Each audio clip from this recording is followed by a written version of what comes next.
Hello, 𝗟𝗲𝘁'𝗀 here from the Food Institute. We're live on the show floor at the second day of Gulf Food Manufacturing. I'm sitting down with Karen Stanton, CMO of IFF.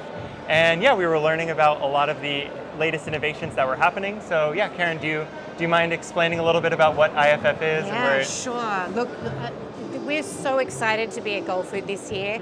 We usually come back most years, but there was a gap of a few years. And this is an incredible show.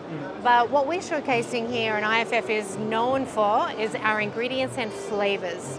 So we make the world a better place. We bring joy through unique experiences and science, creativity, and heart. So we make the difference to food products all over the world. And this particular region is super special for us, particularly with all of our customers here, because of the needs of consumers are really different.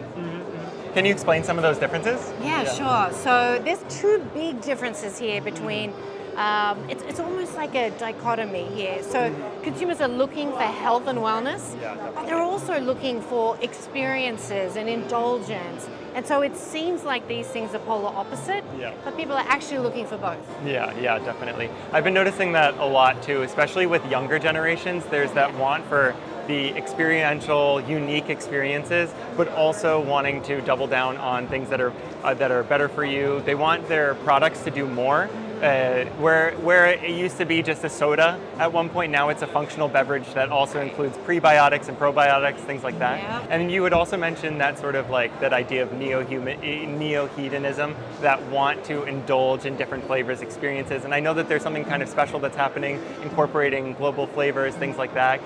Do you mind sharing some? Yeah, it's all about the unexpected experience. And that's what the new Gen Z is looking for, is this total unexpectedness. So it's a combination of flavors maybe, it's adding a unique texture. So we've got things like bursting bubbles that you can add into a beverage, or things that change the texture, or just things that change the color even, but various ways to bring a totally new experience to a beverage or to a food product that consumers go, wow, I didn't expect that, or this is a totally new experience that maybe comes from some other parts of the world or inspired by different cultures.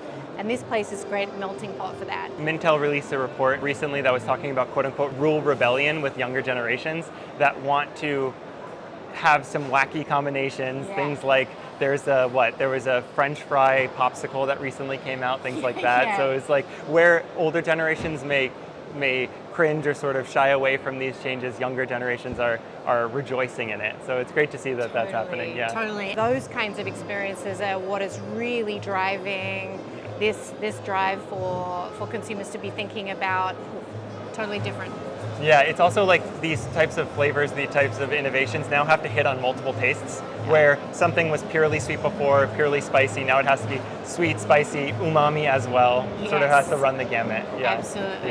Can you talk a little bit about how you decide that, how the company comes up with those strategies and tactics? Yeah, well, first of all, we're a global company, so we're looking at trends all over the world, and some places are more forward than other parts of the world. And so we're looking at trends, or we're looking at, social media is a big one. So we're looking at TikTok, we're watching and listening to social media. We do what we call social listening. So we're listening to, okay, what is the Dubai chocolate that's going on right now in TikTok? What is, the unicorn coffees that are happening? So we're looking at all these things, and then we'll come up with new concepts that we'll take to our customers and say, have you thought about this? Have you considered this option? We're even thinking about cross-categories. So how do we take this hot, spicy thing that's going on with snacks into the beverage category? So, and where does pre and probiotics fit in? The whole kombucha trend. How do we now make that translation into something else? Yeah, that's really exciting. And it's great to see that the innovation is coming from your side as well. Is it usually received positively, or is there times where they're like, oh, maybe that wasn't the... Oh, totally, we get like, that is crazy, no way, we can't do that. So we absolutely get that, but that's okay, because I think we have to push the envelope. And we see our role as challenging our customers to really think outside the square. We say think outside the box, but it's really thinking differently and bringing a different perspective. It's that element of play that I think is really important. I feel like that play has sort of like been absent from the food and beverage industry for so long. So being able to bring that back and being able to excite and delight consumers in this different way is really, really unique. And we find that bringing our customers into our labs, so we do what we call the 4 hands approach. So we bring them into our lab and we say, let's knuckle down for like a whole day and come up with like 50 prototypes. So we'll come out of the day with all these things that we can possibly taste. And then the customer then decides, okay, let's take this to the marketing team and see what they say, and decision made.